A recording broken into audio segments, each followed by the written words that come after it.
there. In contrast, France came out of the war bearing a huge war debt.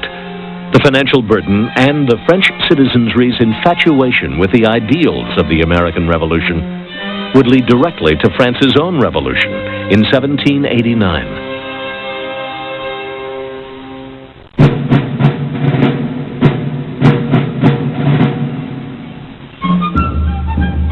In front of the Temple in New Windsor, the Continental Army heard the news that the fighting with Great Britain had come to an end. The date was April 19th, 1783, exactly 8 years to the day since the first shots of the war were fired at Lexington and Concord.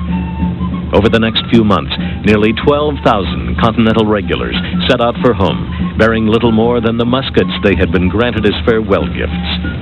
Sergeant Joseph Plum Martin was among them.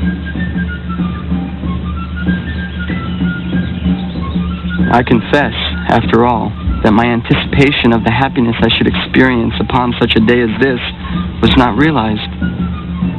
We had lived together as a family of brothers for several years, had shared with each other the hardships, dangers, and sufferings incident to a soldier's life, had sympathized with each other in trouble and sickness. Now we were to be parted forever, as unconditionally separated as though the grave lay between us. Joseph Plum Martin. On the 25th of November, the British evacuated New York City, which they had occupied since the last days of 1776. Less than 2 weeks later, Washington met his fellow officers for a farewell dinner at New York's Fraunces Tavern. After the officers had taken a glass of wine, General Washington said, "I cannot come to each of you, but shall feel obliged if each of you will come and take me by the hand." General Knox, being nearest to him, turned to the commander-in-chief, who, suffused in tears, was incapable of utterance, but grasped his hand when they embraced each other in silence. In the same affectionate manner, every officer in the room marched up to, kissed, and parted with his general-in-chief. The simple thought that we were about to part from the man who had conducted us through a long and bloody war, and under whose conduct the glory and independence of our country had been achieved, and that we should see his face no more in this world, seemed to me utterly insupportable. Brevet Lieutenant Colonel Benjamin Talmadge.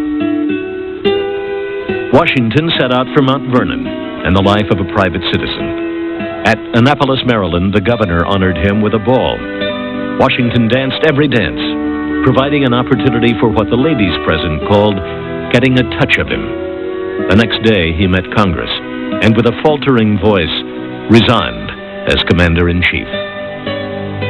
Having now finished the work assigned me, I retire from the great theater of action, and bidding an affectionate farewell to this august body under whose orders I have so long acted, I here offer my commission and take my leave of all the employments of public life. George Washington. He did not take advantage of his military success and therefore set a pattern of civilian leadership, of keeping armed forces in a secondary position that has remained an ideal right through our history. His surrender of his sword in December of 1783 was a momentous act that electrified the world. They couldn't believe that a person who had that kind of power could give it up.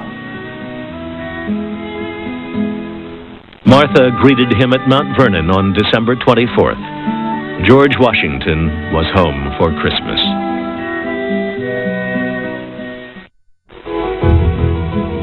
Benjamin Franklin did not rush home after the Treaty of Paris was signed in September of 1783. Instead, the old diplomat spent an additional 2 years in France, where he had achieved nearly godlike stature. Now in his late 70s, he became enamored with hot air ballooning. There, he received the first letter carried by hot air balloon across the English Channel. Finally, he resolved to return to America. He met his estranged loyalist son William at Southampton, England, but their differences still remained unreconciled. He sailed on to America. When Franklin landed in Philadelphia in late summer 85, he was enthusiastically received by the population. All of Philadelphia was in the streets. Sally, his daughter, was waiting for him in front of her doorstep, surrounded by her children. Within a month of his return, he was elected president of Pennsylvania. 2 years later, he became the host for delegates who had come to his Philadelphia to attend one of the most influential meetings in history, the Constitutional Convention.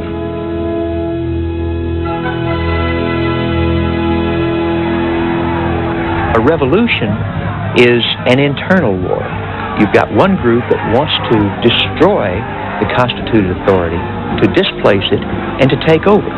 So you have the war you must win, but if you just stop there, you've only gone halfway. You've torn down the old, but you haven't completed the revolution until you build up the new. Only in the United States did we have a successful revolution, the war of the revolution, and a successful building of a new nation. Being an American in 1776 is not what being an American today would be. When people talked about their country, my country, they meant their state. Jefferson meant Virginia. John Adams meant Massachusetts. They talked about being Americans, but they did it the way an Englishman or a Frenchman today might talk about, I'm a European. Those Americans in 1777 created an agreement called the Articles of Confederation. In 1781, the separate states ratified the Articles and became the United States of America. In reality, though, the Articles only loosely bound the states together and barely increased the powers of the self-appointed Continental Congress.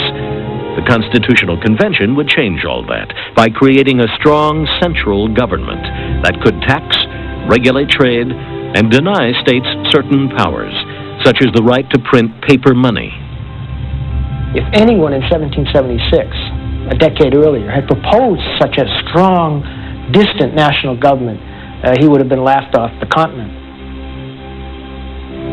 Here in Philadelphia's Independence Hall, in the same room that had seen the debate over the signing of the Declaration of Independence, the 55 delegates met through the entire summer of 1787. George Washington presided over the sessions. If to please the people, we offer what we ourselves disapprove, how can we afterwards defend our work? Let us raise a standard to which the wise and the honest can repair. George Washington at the Constitutional Convention. Guards were posted at the door. The members of the convention took an oath that they would not reveal anything to the press outside. It was a secret convention through this whole period, but members of the convention said we could never have done what we did if we'd been open to the public. The document the delegates drafted was only 5 pages long. Its first words, "We, the people of the United States," reflected the victory of the federal union over the rights of the individual states.